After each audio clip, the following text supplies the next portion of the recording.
CM DK Shivakumar ಅವರ ರಾಜಕೀಯ ಗುರು SM. Krishna ಅವರು ಬಿದ್ದಂತಹ ಟ್ರ್ಯಾಪ್ಗೆ ಈಗ ಶಿಷ್ಯ ಡಿಕೆ ಶಿವಕುಮಾರ್ ಅವರು ಬೀಳ್ತಾರ. ರಾಜ್ಯದಲ್ಲಿ 2004ರ ಕರಾಳ ಇತಿಹಾಸ ಮತ್ತೆ ಮರುಕಳಿಸುತ್ತಾ ಬ್ರ್ಯಾಂಡ್ ಬೆಂಗಳೂರಿನ ಹೊಳಪಿನಲ್ಲಿ ಹಳ್ಳಿಯ ಬವಣೆ ಸಂಪೂರ್ಣವಾಗಿ ಮರೆಯಾಯ್ತಾ. ಒಂದೆಡೆ ಒಣಗಿದ ಕೃಷಿ ಭೂಮಿ, ಇನ್ನೊಂದು ಕಡೆ ಹೈಟೆಕ್ ಸಿಟಿಯ ಕ್ರೇಜ್. ಭೀಕರ ಬರ ಏನಾದರೂ ಎದುರಾಗಿದ್ದೇ ಆದರೆ ಮುಂದಿನ ಚುನಾವಣೆ ಡಿಕೆ ಪಾಲಿಗೆ ಭೀಕರವಾಗುತ್ತಾ. ಎಸ್.ಎಂ. ಕೃಷ್ಣ ಅವರಂತೆ ಮುಂದಿನ ಚುನಾವಣೆಯಲ್ಲಿ ಸೋಲನ್ನ ಎದುರಿಸಬೇಕಾಗುತ್ತಾ. ಗ್ಯಾರಂಟಿ ಖರ್ಚುಗಳ ನಡುವೆ ಸಮರ್ಥವಾಗಿ ಬರ ನಿರ್ವಹಣೆ ಮಾಡೋದಕ್ಕೆ ಆಗತ್ತಾ ರಾಜ್ಯ ಸರ್ಕಾರಕ್ಕೆ? ಸಿಎಂ ಡಿಕೆ ಶಿವಕುಮಾರ್ ಅವರಿಗೆ ಆಗತ್ತಾ ಅನ್ನೋ ಪ್ರಶ್ನೆ ಎದುರಾಗ್ತಾ ಇದೆ. ಯಾಕಂದ್ರೆ 2004ರಲ್ಲೂ ಕೂಡ ಇದೇ ರೀತಿಯಾಗಿತ್ತು. ಆ ಒಂದು ಕರಾಳ ಇತಿಹಾಸ ಡಿಕೆ ಶಿವಕುಮಾರ್ ಅವರಿಗೂ ಕೂಡ ಎದುರಾಗತ್ತಾ? ನೋಡಿ, ಡಿಕೆ ಶಿವಕುಮಾರ್ ಅವರು ಸಿಎಂ ಆಗಬೇಕು ಅನ್ನುವಂತಹ ಮಹದಾಸೆಯನ್ನು ಹೊಂದಿದ್ರು, ಆಗಿದ್ದಾರೆ ಈಗ. ಆದರೆ ಮತ್ತೆ ಸಿಎಂ ಆಗಬೇಕು ಅನ್ನುವಂತಹ ಒಂದು ದೂರದೃಷ್ಟಿ ಕೂಡ ಅವರದ್ದಿದೆ. ಬ್ರ್ಯಾಂಡ್ ಬೆಂಗಳೂರು ವರ್ಸಸ್ ಬರಿದಾಗಿರುವಂತಹ ಕೃಷಿ ಭೂಮಿ ಈಗ ರಾಜ್ಯದ ಜನರನ್ನ ಹಿಂಡಿ ಹಿಪ್ಪೆ ಮಾಡ್ತಾ ಇದೆ. ಒಂದು ಕಡೆ ಬ್ರ್ಯಾಂಡ್ ಬೆಂಗಳೂರು, ಮತ್ತೊಂದು ಕಡೆ ಬರಿದಾಗಿರುವಂತಹ ಕೃಷಿ. ಇದು ಡಿಕೆಶಿಗೆ ಹಿಡಿದಿರುವಂತಹ ಗ್ರಹಚಾರನ ಹೇಗೆ? 20 ವರ್ಷಗಳ ಹಳೆಯ ರಾಜಕೀಯ ಇತಿಹಾಸ ಮತ್ತೆ ಈಗ ಕಣ್ಣ ಮುಂದೆ ಇದೆ. ಐಟಿ-ಬಿಟಿಯನ್ನ ಬೆಳೆಸಿ ಸೂಟ್ ಬೂಟ್ ಸಿಎಂ ಅಂತ ಅನಿಸ್ಕೊಂಡಿದ್ರು ಎಸ್.ಎಂ. ಕೃಷ್ಣ ಅವರು. ಇದೇ ವೇಳೆ ಅಂದಿನ ಬರಗಾಲ ಎಸ್.ಎಂ. ಕೃಷ್ಣ ಅವರಿಗೆ ಒಂದು ಮಹಾ ಪೆಟ್ಟನ್ನೇ ಕೊಟ್ಟಿತ್ತು. ಬೆಂಗಳೂರಿಗೆ ಮೆಗಾ ಪ್ರಾಜೆಕ್ಟ್ ಅನ್ನ ಘೋಷಣೆ ಮಾಡ್ತಾ ಇದ್ದಾರೆ. ಹಳ್ಳಿಯಲ್ಲಿ ರೈತರ ಆಕ್ರೋಶದ ಜ್ವಾಲೆ ಭುಗಿಲೇಳ್ತಾ ಇದೆ. ಇದೀಗ ಮತ್ತೆ ರಾಜ್ಯದಲ್ಲಿ ಭೀಕರ ಬರಗಾಲ ಮುನ್ಸೂಚನೆ ಇದೆ. 60% ಮಳೆ ಕೊರತೆಯಿಂದ ಕರುನಾಡು ತತ್ತರಿಸ್ತಾ ಇದೆ. ಜಯನಗರ ಜಿಲ್ಲೆಯಲ್ಲಿ ಬರೋಬ್ಬರಿ 67% ಮಳೆ ಕೊರತೆ ಇದೆ. ಬರೋಬ್ಬರಿ 67% ಮಳೆ ಕೊರತೆ ಕಂಡು ಬರ್ತಾ ಇದೆ. ಮೈಸೂರು, ದಾವಣಗೆರೆಯಲ್ಲೂ ಕೂಡ ಭೀಕರ ಸ್ಥಿತಿ ಇದೆ. ಬಿತ್ತನೆ ಸದ್ಯಕ್ಕೆ ಬೇಡ, ಡ್ಯಾಮ್ ನೀರು ಕೇವಲ ಕುಡಿಯೋದಕ್ಕೆ ಮಾತ್ರ ಮೀಸಲು ಅಂತ ಹೇಳಿದ್ದಾರೆ ಡಿಕೆ ಶಿವಕುಮಾರ್. ಹಳ್ಳಿಗಳನ್ನ ಕಡೆಗಣಿಸಿದ್ದೇ ಆದರೆ 2004ರ ಫಲಿತಾಂಶ ಮತ್ತೆ ಮರುಕಳಿಸುವಂತಹ ಭೀತಿ ಎದುರಾಗ್ತಾ ಇದೆ. ಎಸ್.ಎಂ. ಕೃಷ್ಣ ಅವರ ರಾಜಕೀಯ ವಾರಸುದಾರ ಡಿಕೆಶಿಗೆ ಧರ್ಮ ಸಂಕಟ ಎದುರಾಗ್ತಾ ಇದೆ. ಇವತ್ತಿನ ಬರ ನಿರ್ವಹಣೆಯ ವ್ಯವಸ್ಥೆ ಗಟ್ಟಿಯಾಗಿದೆ, ಆದರೆ ಡಿಕೆ ಶಿವಕುಮಾರ್ ಅವರು ಯಾವ ರೀತಿ ಇದನ್ನು ನಿಭಾಯಿಸ್ತಾರೆ ಎನ್ನುವಂತಹ ಪ್ರಶ್ನೆ ಕೂಡ ಎದುರಾಗ್ತಾ ಇದೆ. 1999 2004ರ ಇತಿಹಾಸ ಮತ್ತೆ ಮರುಕಳಿಸುವಂತಹ ಭಯ ಎದುರಾಗ್ತಾ ಇದೆ. ಬೆಂಗಳೂರು ಐಟಿ ಹಬ್ಗೆ ಮಣೆ ಹಾಕಿ ಹಳ್ಳಿಯನ್ನ ಕಡೆಗಣಿಸಿದ್ರು ಎಸ್.ಎಂ. ಕೃಷ್ಣ ಅವರು. ಈ ಕಾರಣಕ್ಕೆ 2004ರ ಚುನಾವಣೆಯಲ್ಲಿ ಸೋಲನ್ನ ಅನುಭವಿಸಿತ್ತು ಕಾಂಗ್ರೆಸ್ ಪಕ್ಷ.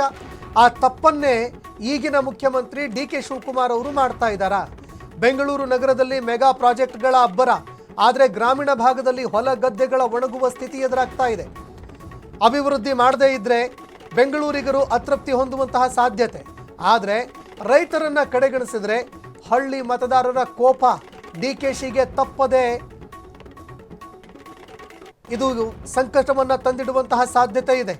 ಕಾಲ ಬದಲಾಗಿದೆ, ತಂತ್ರಜ್ಞಾನ ಕೂಡ ಬೆಳೆದಿದೆ ಅಂತ ತಂತ್ರಜ್ಞರು ಹೇಳ್ತಾರೆ. ಬರ ನಿರ್ವಹಣೆಗೆ ಇಂದಿನ ಸರ್ಕಾರ ಸರ್ವಸಜ್ಜಿತವಾಗಿ ನಿಂತಿದೆ ಅಂತ ಕೂಡ ತಜ್ಞರು ಹೇಳ್ತಾರೆ. ಆದರೆ ಬರಗಾಲ ಬಂದರೆ ಸರ್ಕಾರಕ್ಕೆ ಸಂಕಷ್ಟ ತಪ್ಪಿದ್ದಲ್ಲ. ಬರ ಪರಿಹಾರ, ಗ್ಯಾರಂಟಿ ಯೋಜನೆಗಳನ್ನು ನಿಭಾಯಿಸೋದು ಕಷ್ಟ ಆಗಬಹುದು. ಮುಖ್ಯಮಂತ್ರಿ ಡಿಕೆ ಶಿವಕುಮಾರ್ಗೆ ಅಗ್ನಿ ಪರೀಕ್ಷೆ ಎದುರಾಗಿದೆ ಈಗ ಅಂತ ಹೇಳಿದ್ರು ಕೂಡ ತಪ್ಪಾಗಲಿಕ್ಕಿಲ್ಲ. ಹೀಗಾಗಿ ಡಿಕೆ ಶಿವಕುಮಾರ್ ಅವರು ಇದನ್ನು ಯಾವ ರೀತಿಯಾಗಿ ನಿಭಾಯಿಸ್ತಾರೆ ಅನ್ನೋ ಪ್ರಶ್ನೆಗಳು ಎದುರಾಗ್ತಾ ಇದೆ.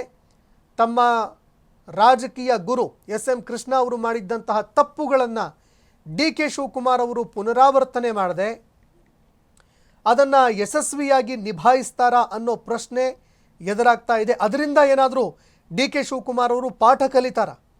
ಯಾಕಂದರೆ ಸಂಪೂರ್ಣವಾಗಿ ಬೆಂಗಳೂರಿನ ಒಂದು ಅಭಿವೃದ್ಧಿಗೆ ಗಮನ ಹರಿಸಿದ್ರು ಎಸ್.ಎಂ. ಕೃಷ್ಣ ಅವರು. ಸಂಪೂರ್ಣವಾಗಿ ಅದರ ಮೇಲೆ ಕೇಂದ್ರೀಕರಣ ಮಾಡಿದ್ರು. ಆದರೆ ಆ ಸಂದರ್ಭದಲ್ಲಿ ಹಳ್ಳಿಯ ಒಂದು ಅಭಿವೃದ್ಧಿಯನ್ನು ಮರೆತು ಬಿಟ್ಟಿದ್ರು. ಅದೇ ಕಾರಣಕ್ಕಾಗಿ ಎಸ್.ಎಂ. ಕೃಷ್ಣ ಅವರು ಚುನಾವಣೆಯಲ್ಲಿ ಸೋಲನ್ನು ಅನುಭವಿಸಬೇಕಾಗಿ ಬಂದಿತ್ತು. ರೈತರು, ಅದೇ ರೀತಿಯಾಗಿ ಹಳ್ಳಿಯ ಭಾಗದ ಜನಸಾಮಾನ್ಯರ ಕೆಂಗಣ್ಣಿಗೆ ಗುರಿಯಾಗಿತ್ತು ಆ ಸರ್ಕಾರ. ಆದರೆ ಆ ಸಂದರ್ಭದಲ್ಲಿ ಸೂಟ್ ಬೂಟ್ನ ಒಂದು ಸರ್ಕಾರ ಅನ್ನೋ ಒಂದು ಚರ್ಚೆಗೂ ಕೂಡ ಕಾರಣ ಆಗಿತ್ತು. ಈಗ ಅಂತಹದ್ದೇ ಒಂದು ಪರಿಸ್ಥಿತಿ ಡಿಕೆ ಶಿವಕುಮಾರ್ ಅವರಿಗೂ ಕೂಡ ಎದುರಾಗತ್ತಾ? ಡಿ ಕೆ ಶಿವಕುಮಾರ್ ಅವರ ಸರ್ಕಾರಕ್ಕೂ ಕೂಡ ಅದೇ ಸ್ಥಿತಿ ಎದುರಾಗತ್ತಾ ಅನ್ನುವಂತಹ ಪ್ರಶ್ನೆ ಒಂದು ಕಡೆ ಆದರೆ, ಮತ್ತೊಂದು ಕಡೆ ತಂತ್ರಜ್ಞರು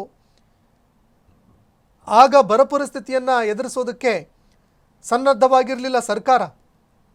ಆದರೆ ಈಗ ತಂತ್ರಜ್ಞಾನ ತುಂಬ ಮುಂದುವರೆದಿದೆ. ಕುಡಿಯೋ ನೀರಿನ ಬವಣೆ ಆಗಿರಬಹುದು ಅಥವಾ ಈ ಒಂದು ಮಳೆ ಕೊರತೆಯನ್ನು ಉಂಟಾಗ್ತಾ ಇದೆ ಅದನ್ನು ಮೋಡ ಬಿತ್ತನೆ ಮೂಲಕವಾಗಿ ಪೂರೈಸುವ ತಂತ್ರಜ್ಞಾನಗಳು ಕೂಡ ಇದ್ದಾವೆ. ಅದೆಲ್ಲದರ ಮೊರೆ ಹೋಗಿ ಈ ಒಂದು ಬರ ಪರಿಸ್ಥಿತಿಯನ್ನು ಎದುರಿಸೋದಕ್ಕೆ ಸರ್ಕಾರ ಸನ್ನದ್ಧವಾಗಬಹುದು ಅನ್ನುವಂತಹ ಒಂದು ಭವಿಷ್ಯವನ್ನು ಈಗ ಕೆಲವು ತಂತ್ರಜ್ಞರು ನುಡಿತಾ ಇದ್ದಾರೆ. ಇನ್ನು ಮತ್ತೊಂದು ಕಡೆಯಲ್ಲಿ ಯೋಜನೆಗಳನ್ನು ನಿಭಾಯಿಸೋದು ಕಷ್ಟ ಆಗುತ್ತಾ? ಯಾಕಂದರೆ ಈಗಾಗಲೇ ಸಾಕಷ್ಟು ಯೋಜನೆಗಳನ್ನು ಕೊಟ್ಟಿದ್ದಾಗಿದೆ, ಗ್ಯಾರಂಟಿ ಸ್ಕೀಮ್ಗಳನ್ನು. ಅದನ್ನು ನಿಭಾಯಿಸುವಂಥದ್ದು ಕಷ್ಟ ಆಗುತ್ತಾ ರಾಜ್ಯ ಸರ್ಕಾರಕ್ಕೆ ಅನ್ನುವಂತಹ ಪ್ರಶ್ನೆ ಒಂದು ಕಡೆ. ಮತ್ತೊಂದು ಕಡೆಯಲ್ಲಿ ಗ್ಯಾರಂಟಿಗೆ ಕತ್ತರಿ ಕೂಡ ಹಾಕ್ತಾ ಇದ್ದಾರೆ. ಗ್ಯಾರಂಟಿಗೆ ಕತ್ತರಿಗೆ ಹಾಕಿ ಬೇರೆ ಯೋಜನೆಗಳಿಗೆ ಅದೇ ದುಡ್ಡನ್ನು ಬಳಕೆ ಮಾಡಿಕೊಂಡು ಯಶಸ್ವಿಯಾಗಿ CM DK ಶಿವಕುಮಾರ್ ಅವರು ಅದನ್ನು ನಿಭಾಯಿಸ್ತಾರಾ ಅನ್ನೋ ಅನುಮಾನಗಳು ಕೂಡ ಕಾಡ್ತಾ ಇದೆ. ಅದಕ್ಕೆ ಪ್ರಮುಖ ಕಾರಣ ಈಗಾಗಲೇ ಗ್ಯಾರಂಟಿಗಳಿಗೆ ಕತ್ತರಿ ಹಾಕೋದಕ್ಕೂ ಕೂಡ ಮುಂದಾಗ್ತಾ ಇದ್ದಾರೆ. ಅದೇ ದುಡ್ಡನ್ನು ಈ ಒಂದು ಜನರ ಏಳಿಗೆಗಾಗಿ ಬಳಕೆ ಮಾಡುವಂತಹ ಸಾಧ್ಯತೆಗಳನ್ನು ಕೂಡ ಅಲ್ಲಗಳೆಯುವಂತಿಲ್ಲ. ಹೀಗಾಗಿ ಸಾಕಷ್ಟು ದೂರದೃಷ್ಟಿಯನ್ನು ಇಟ್ಕೊಂಡು ಮುಂದಾಲೋಚನೆಯನ್ನು ಇಟ್ಕೊಂಡೇ CM DK ಶಿವಕುಮಾರ್ ಅವರು ಮುಂದುವರಿತಾ ಇದ್ದಾರೆ.